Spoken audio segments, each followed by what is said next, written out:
Insurance isn't one size fits all. That's why drivers have enjoyed Progressive's Name Your Price tool for years now. With the Name Your Price tool, you tell them what you want to pay, and they'll show you options that fit your budget. So whether you're picking out your first policy or just looking for something that works better for you and your family, they make it easy to see your options. Visit Progressive.com. Find a rate that works for you with the Name Your Price tool. Progressive Casualty Insurance Company and Affiliates. Price and coverage match limited by state law. He's a former law enforcement officer in England.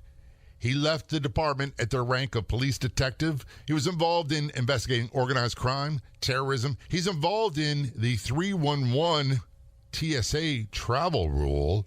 I'll explain that. Growing up in England, policing, violence, and much more.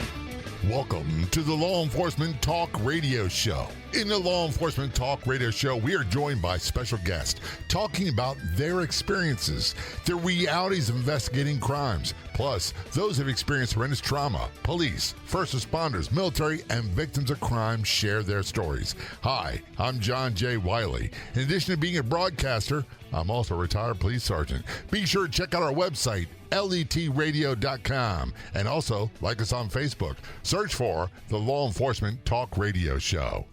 And if you're on the Clubhouse drop-in audio chat app, be sure to look for me and follow me. My name's John, the letter J, Wiley, W-I-L-E-Y. You can also search for at LET Radio Show. That's John J. Wiley, W-I-L-E-Y, at LET Radio Show on the Clubhouse drop-in audio chat app. Calling us from the great state of Minnesota, we have Simon Osimo on the phone. Simon, well, we're all familiar with the term bi-coastal, meaning someone spends a significant amount of time on the East Coast of the United States and a significant amount of time on the West Coast of the United States. Simon is kind of bi-Atlantic or bi-pondal. Is that a right phrase? I don't know. He was born and raised in the United Kingdom. He's a former English police detective living in Minnesota. Simon, thanks so much for being a guest on the show. Very much appreciated. Well, thanks, John, for the invitation. I'm really excited to talk to you and hopefully share some wisdom and let people know a bit more about my life and my experiences in the UK police. One of the things is Americans are, and I don't know why, I'm going to just put it out there, Americans are fascinated with the British accent. And I know I've had friends that he was in the British Air Force, for lack of better terms, stationed in Southern Maryland, and she's from a different part of England, and the kids were born in different parts, and they all had different accents. And when you put them together, you could understand and see the differences. We're in the United Kingdom. Where you born and raised? Yeah, so I'm from a town called Reading, which is around sort of 40, 50 miles west of London. So for some people listening, it might sound sort of very London sort of S, but it's actually just sort of west of London. But John, you raise an interesting point because for your podcast, people actually won't know from my accent, but I'm actually, my dad is black Nigerian, my mum is white English, so I'm actually mixed race, and I've been stopped by the police before, and when I start talking, it confuses them very greatly to see this black guy with an English accent talking. So we often have a laugh and a joke at the side of the road about that. It's quite funny to see when I talk how it can capture people off guard. They're not expecting it. It's one of the things I love about doing this show across the United States and a successful podcast. But one of the reasons we launch this show is to break the Hollywood stereotypes about what police are like. And granted, Simon, you're from a different country, but you were a police officer, and there's many similarities. There's some differences, but you break all those stereotypes, which I applaud and I love. Yeah, and one of the things, John, it's interesting you say that, because what I always say to people is that, you know, the police departments or police force, as we call in England, they should be representative of the communities.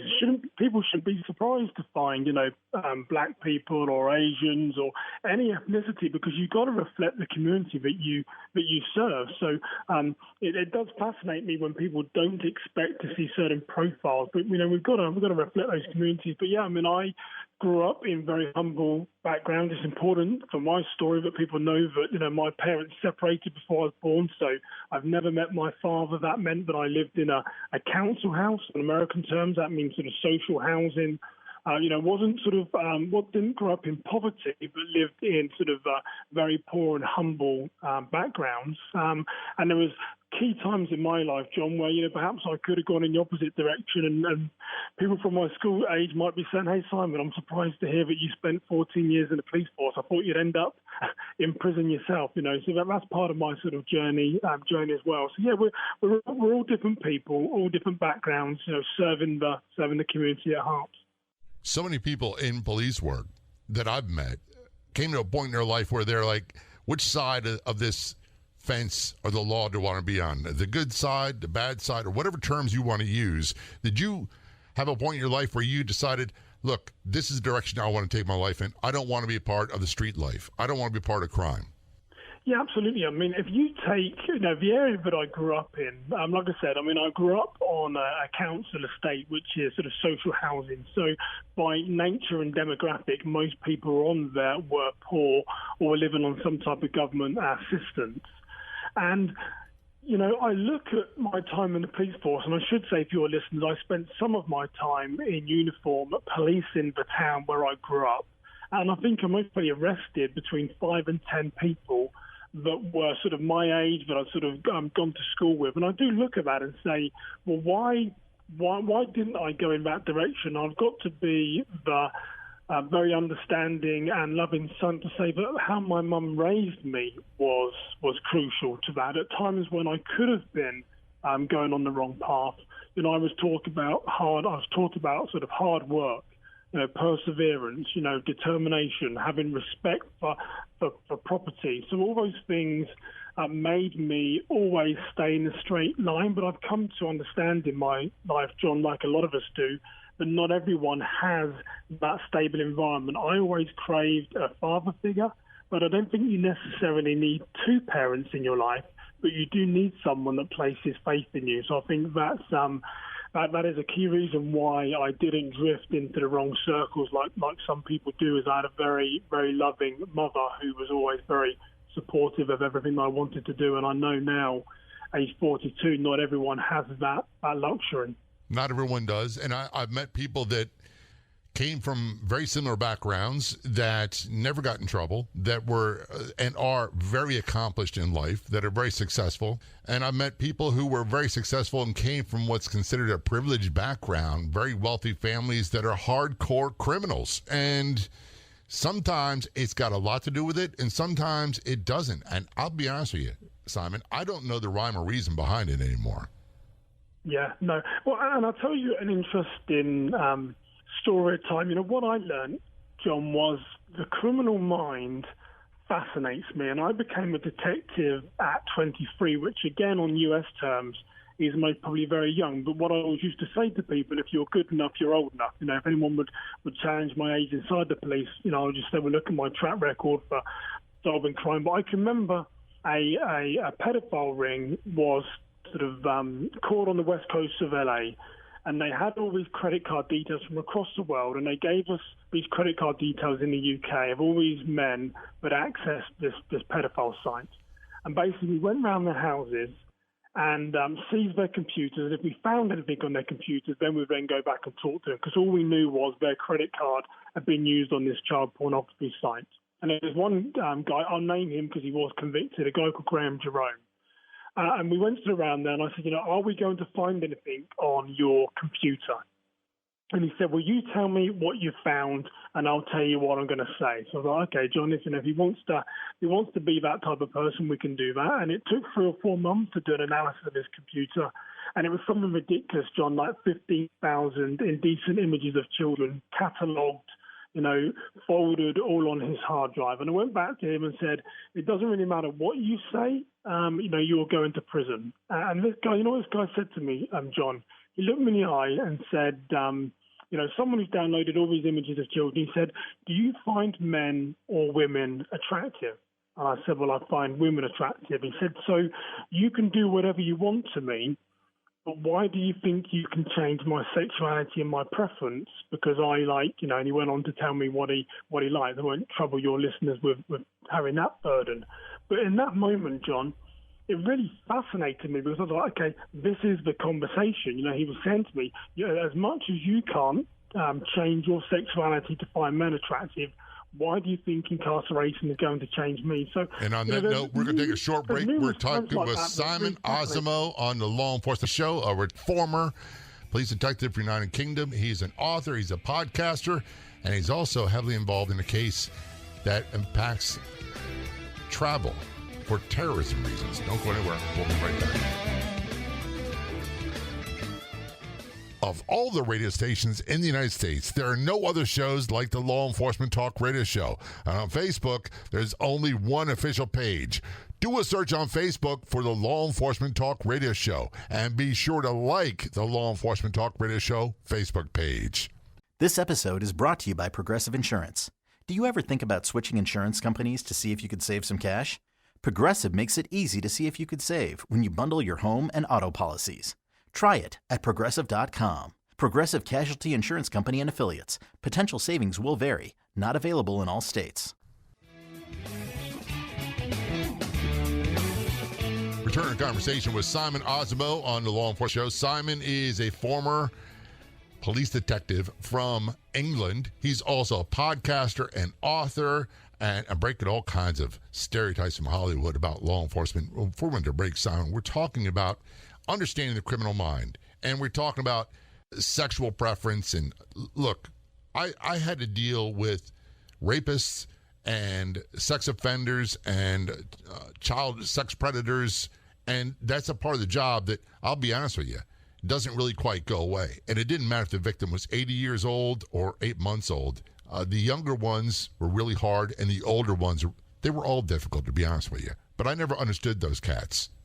Yeah, and I'll tell you, about understanding the criminal mind, John. And on one thing that my time as a detective, talking to so many sophisticated criminals, is that that line is very thin between which way that they can walk. And it's actually a guy that I incarcerated around 15 years ago, who was a white-collar criminal, very well known in England, now in his 40s, has spent over sort of 20 years incarcerated.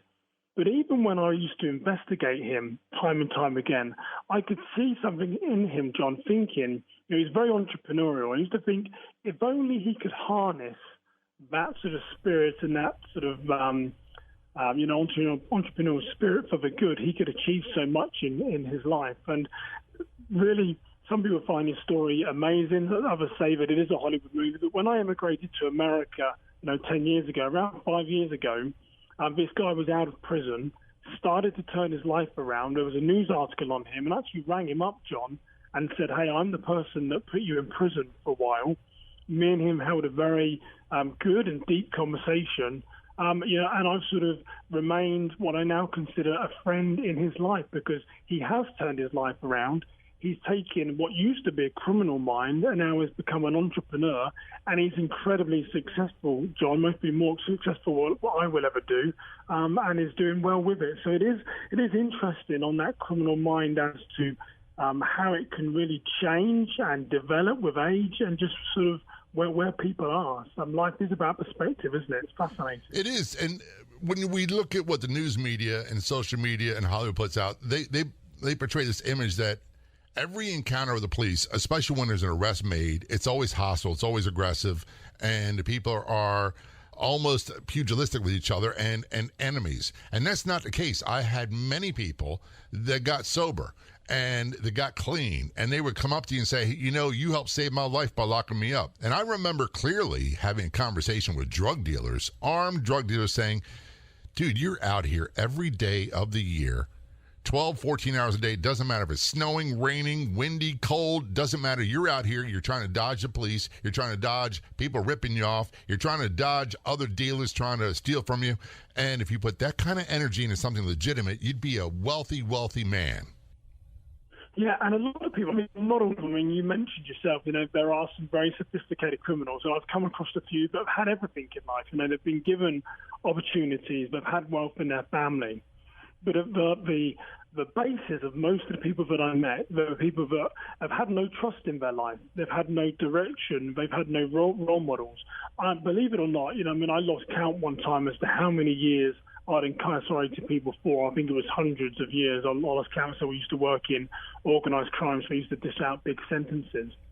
But I'm not too sure that sort of incarceration is the full way, because when they get incarcerated, what rehabilitation is there for them? A lot of these people need social skills. They need to know how to hold down a job. They need to know how to interact in society. So there's many components of it, but I'm not truly convinced that solely incarceration is the way forward because of the upbringing that a lot of these criminals have had.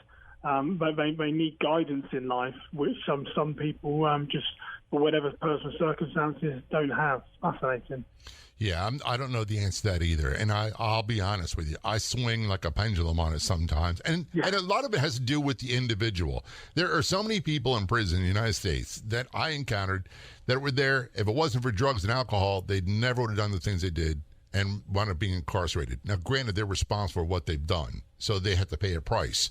The other ones are people that had 10 bad minutes of their life where they made a bad decision, and they wound up paying the price by spending a certain amount of time in prison. And then you have the hardcore career criminals. The hardcore career criminals, I think a lot of them are beyond rehabilitation, at least by techniques I would know. The other two, man, it's a different situation. And many of them come out and lead great lives afterwards and are happy, healthy, productive members of society. And I welcome them with open arms.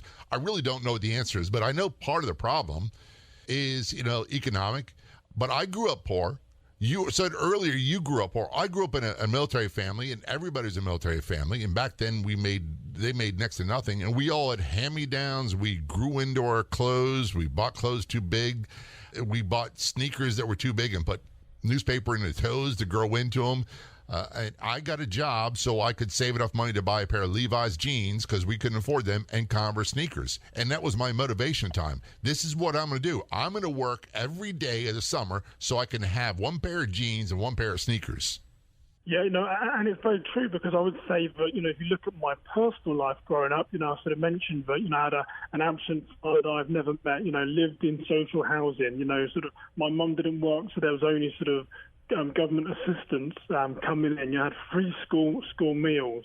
Life would mostly look at me and say, well, someone's a victim here of society or circumstances. But I mean, one of the things that I see about myself is I've never seen myself as a victim. What I say to myself is, well, how do I change this? And I changed my circumstances through hard work, determination, and finding a strong career where I could find purpose in. So, yeah, it is interesting. So those are definite choices you made back then, and I would suspect you have to make those choices on a daily basis. It may not be right in front of you saying, I got to do this, but somewhere along the lines, you have to decide, look, there's no easier, softer way. If I want certain things in life, I got to get busy, and I got to work for them. Yeah, absolutely. And even within my police career, I mean, there are not many times when, if I wanted a job within the police, John, generally I would go for that job and I would get it. If I wanted to become a sergeant when I left the police, I was a detective sergeant, I would work for it and get it. And people might sort of see results. But what I would say where I became very successful is that consistency of studying, working hard, building those blocks. And someone might just say, well, any job Simon goes for, he wants to go on the robbery team, he gets it. He wants to go in organised crime, he gets it. But behind the scenes was the hard work, the consistency to get there. And those were, for sure, learned behaviours, because at school, I left school with my high school diploma. I'm not very clever, John. I'll be the first to admit that, but I can work very hard. No one will work harder than me is one of my sayings in life, for sure. Look, I was not a great student.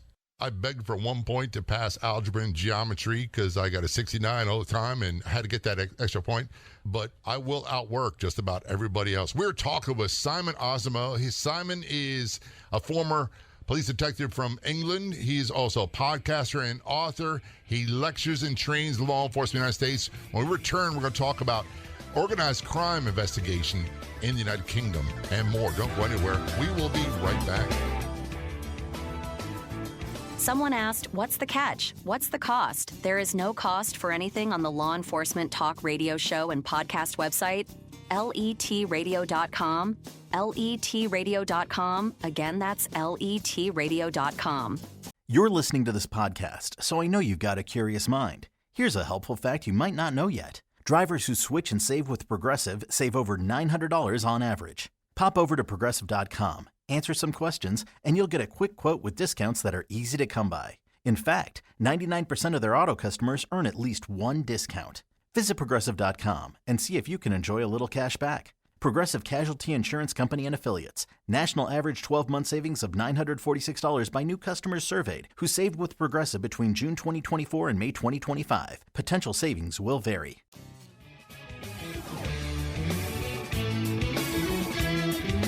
Back to our conversation with Simon Osimo on the law enforcement. Simon is calling us from Minnesota.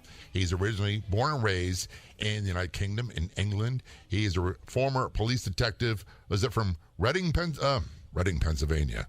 Reading, England, correct? Correct. That's correct, John. See, my background in the Mid-Atlantic is popping up because Reading, Pennsylvania was where he went to the outlet stores to go shopping and buy bags and bags of socks and underwear and all that stuff. So, totally different environment.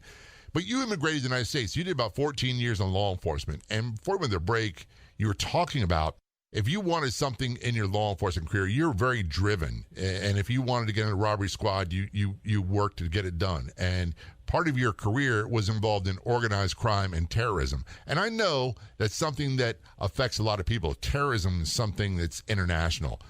The organized crime portion of it, we tend to think of American organized crime, and we don't think of the organized crime aspects in the United Kingdom. Brief overview. What was that like to get into that form of policing? How difficult was it for you? Yeah, and actually, so it's very, very difficult. So in my police department, so our police force, as we call it in England, was Thames Valley Police, and there's around 4,000 sworn officers and maybe 2,000 or 3,000 support staff. So it gives you an idea, very large. I believe, John, in England, population of 65 million, there's only around 50 different recognised police departments that govern that entire country population. A lot larger, you're a lot more powerful, you have a lot more control and a lot more influence. And so there was around 40 detectives in organised crime out of a department of sort of 4,000 sworn officers. So to get into the team, you had to be very good. And to stay there, you had to be very good because there was always someone wanting to take your place, which means that you attract people that are highly motivated, highly dedicated, and also when that phone call comes in at 2 o'clock in the morning to say we're on for surveillance, you're going to get those people that sort of jump out of bed. You know, I was that guy, and I was like everyone. You know, you see these cop shows, you're fascinated by it, and I always love to see, John, what happens when someone closes their door. And I believe another sort of skill that I have, which you need in organised crime, is you need patience.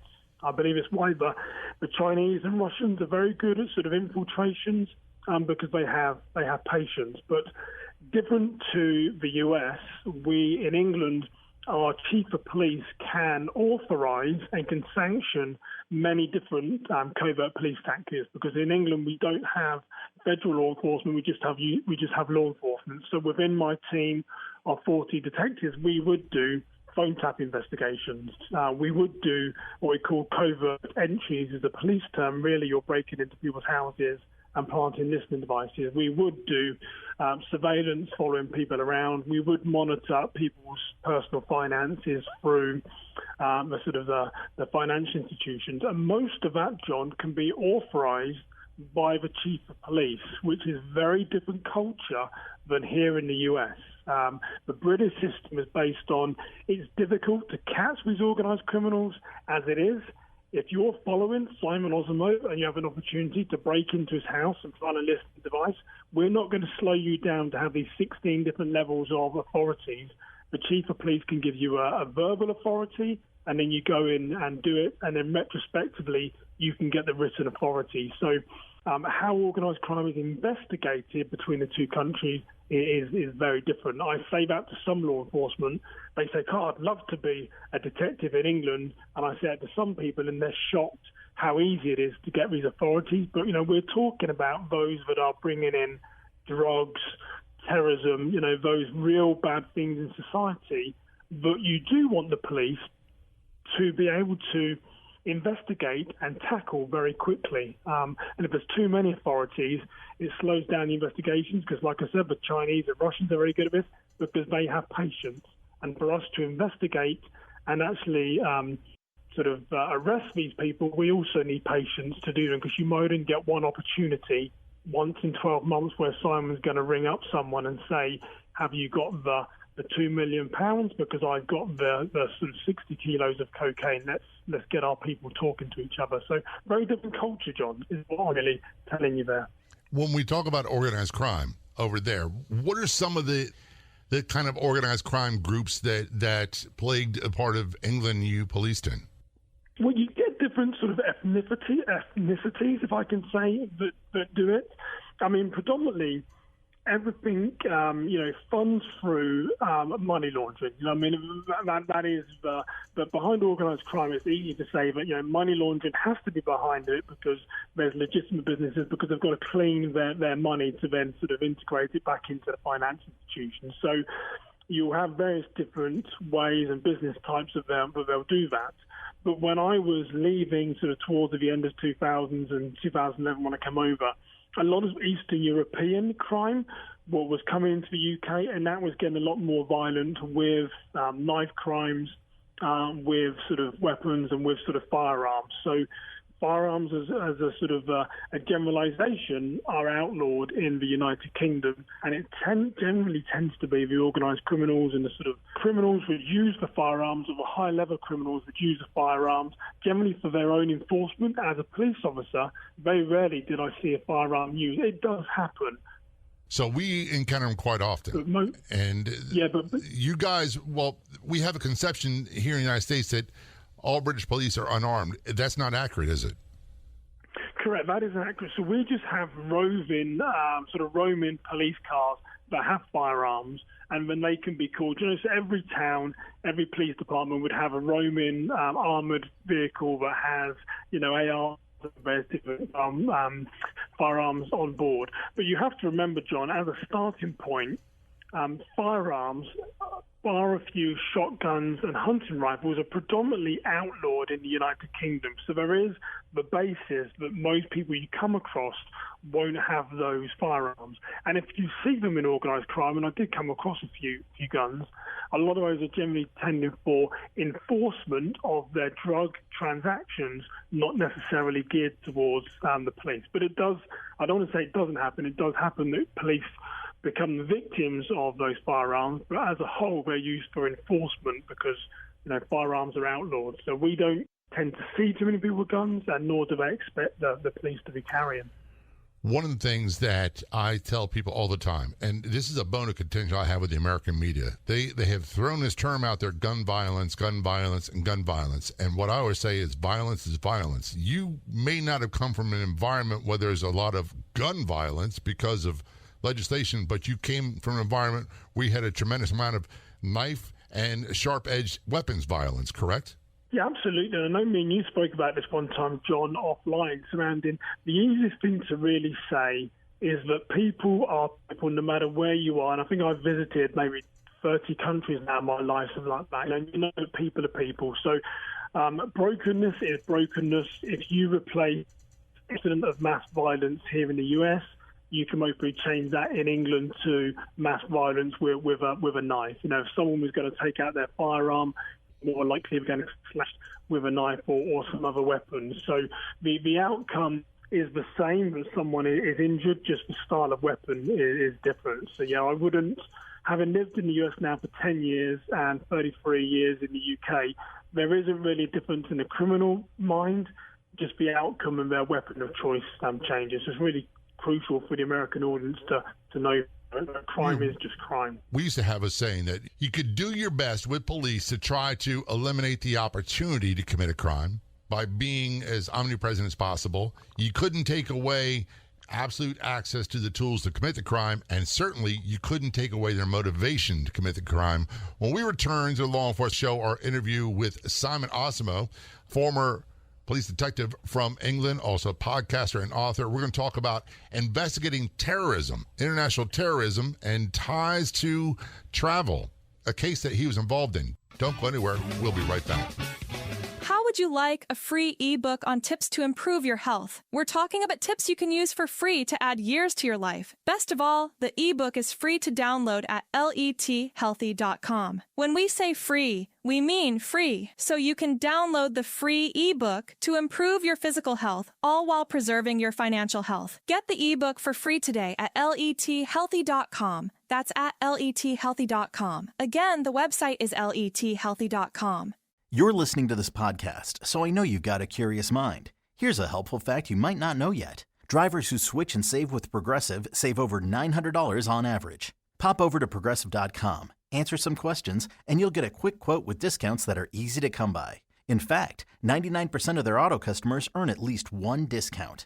Visit Progressive.com and see if you can enjoy a little cash back. Progressive Casualty Insurance Company and Affiliates. National average 12-month savings of $946 by new customers surveyed who saved with Progressive between June 2024 and May 2025. Potential savings will vary.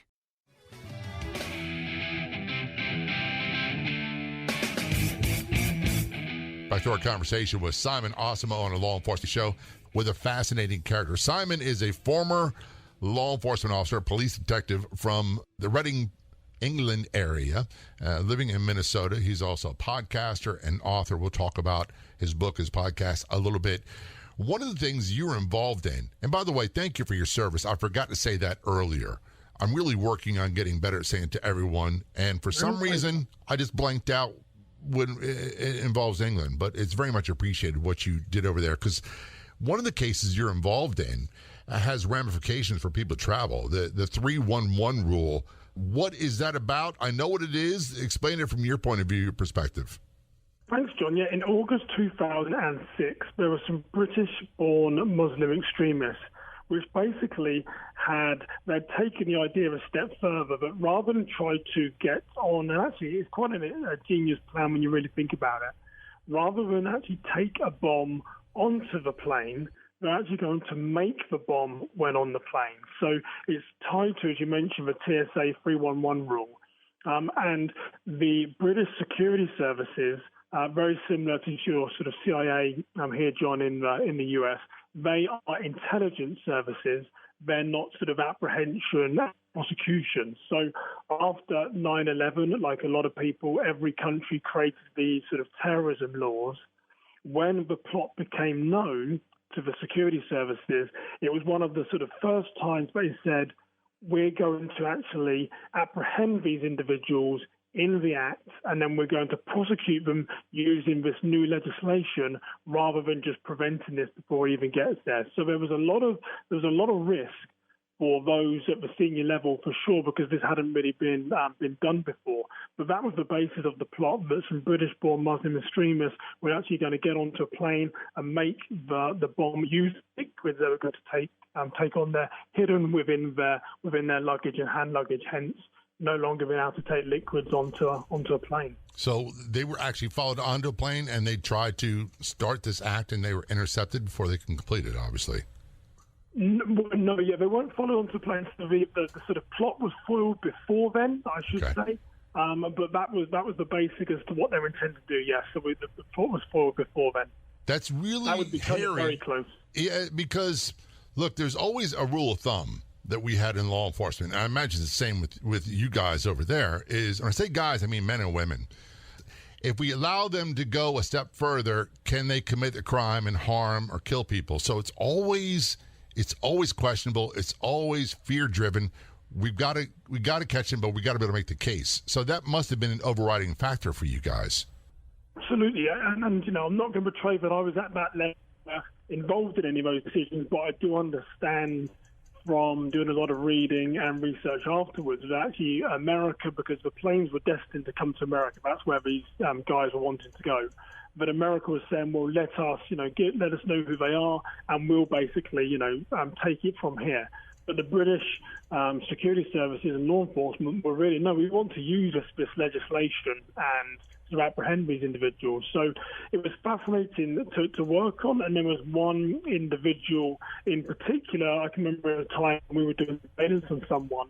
I can remember looking around, John, and sort of their motivation and the sort of plot was in my mind. I was thinking, this person here that we're following intends to kill, 2,000 or 3,000 people. And I can remember really stopping, pausing, and thinking about that someone that appears so normal and someone who is blended into everyday suburbia has this mindset and has this intent. So there was numerous different facets of things that I learned during that investigation, but it was also very key to me to be able to look in the eyes almost of someone that intends to cause so much harm and have them appear so normal to me. It was quite a unique time and moment in my life, John.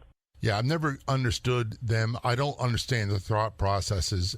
Look, and it helps when you're trying to catch someone, whether you're in uniform patrol or you're a detective, whatever, and you've got a criminal, to think like a criminal, which way would I go? What would I do? It makes it a little easier to apprehend them.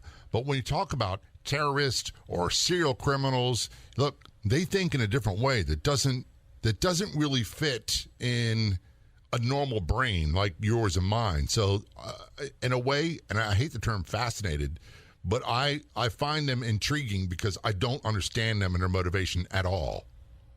Yeah, and it is really hard. And I think one of the things working in organised crime is understanding people's mindsets and motivations as well, and their sort of ideology. You need to have empathy towards them, and you never should, because these are horrible, horrible people. But really understanding their mindset, what is it that they're truly trying to accomplish? How are they hoping to do that? What does that mean for the good of society?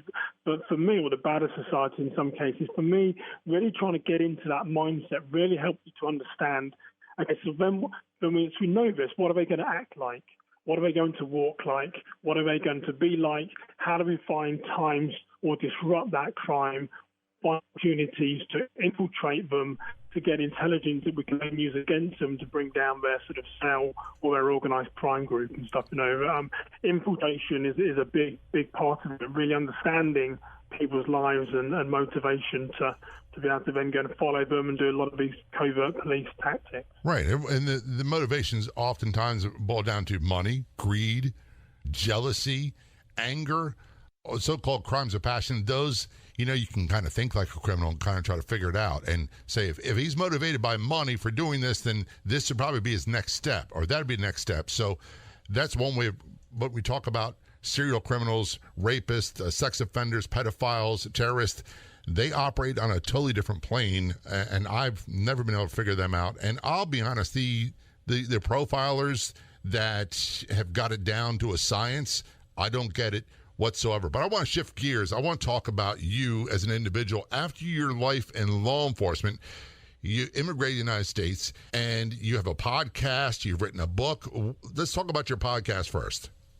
Yeah, thank you, John. So the Who Became podcast is really about people that have found their purpose, overcome adversity, or created a positive mindset. Because I've met a lot of interesting people in my life. I've seen a lot of change and transformation in their lives.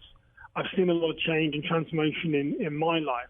And I just love to share the stories, because we often think that we're going through things alone. I am the only one that this has ever happened to, and we know that isn't the case. So I just love to learn the became piece. How did you get your success?